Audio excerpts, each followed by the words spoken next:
I stepped out of the hotel room shower, once again amazed by the luxury of the presidential suite.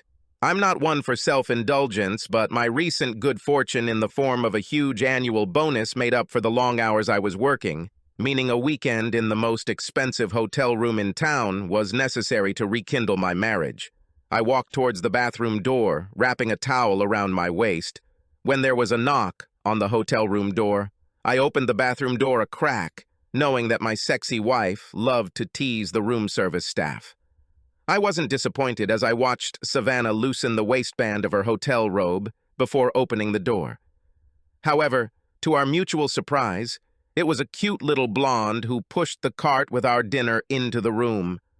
"Come in," my wife muttered, stepping aside and slightly wrapping her robe. The young lady was removing the lids from the plates when she turned to my wife.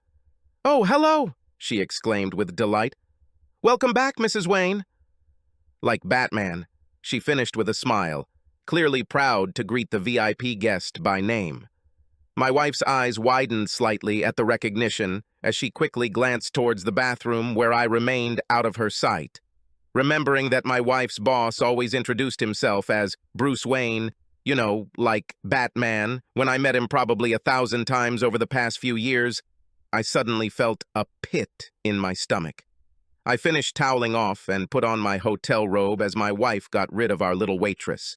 I hoped she rewarded her with a large enough tip for her invaluable service. "Hi, honey," I shouted, leaving the bathroom. "Can you go get some ice?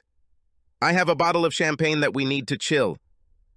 The lustful grin I gave her when our eyes met let her know where I intended to pour the champagne once it cooled.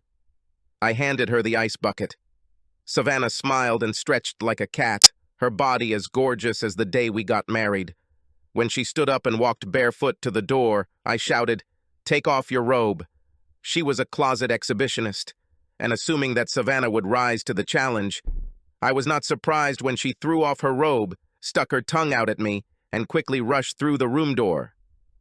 The knocking, pleading, and crying began after about a minute, and seemed to continue for a while as I quietly gathered all my clothes.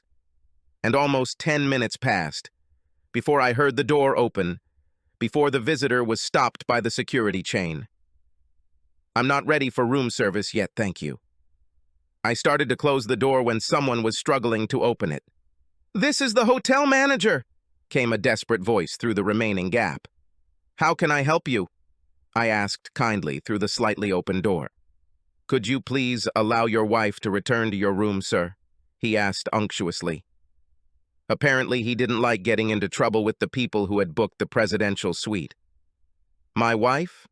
I can assure you that there is no one with whom I would rather share my life here in this hotel," was my honest answer. A loud cry of pain seemed to come from the hallway at my comment as the manager turned to talk to Savannah. She seemed to have managed to get a towel somewhere, and dried tears adorned her beautiful face. "Are you saying that this is not your wife?" The manager tried again. "We have a staff member who says she saw this woman in your room just 15 minutes ago." I saw a cute little blonde waitress standing nervously behind the manager, desperately trying not to get caught up in this mess. I turned directly to the waitress. "If you recognize this woman, what is her name?" While the waitress answered in a timid voice, "Mrs. Wayne?" A loud N-E-E-T came out of Savannah's mouth. I looked at my sobbing, soon-to-be ex-wife. "I'm definitely not Wayne.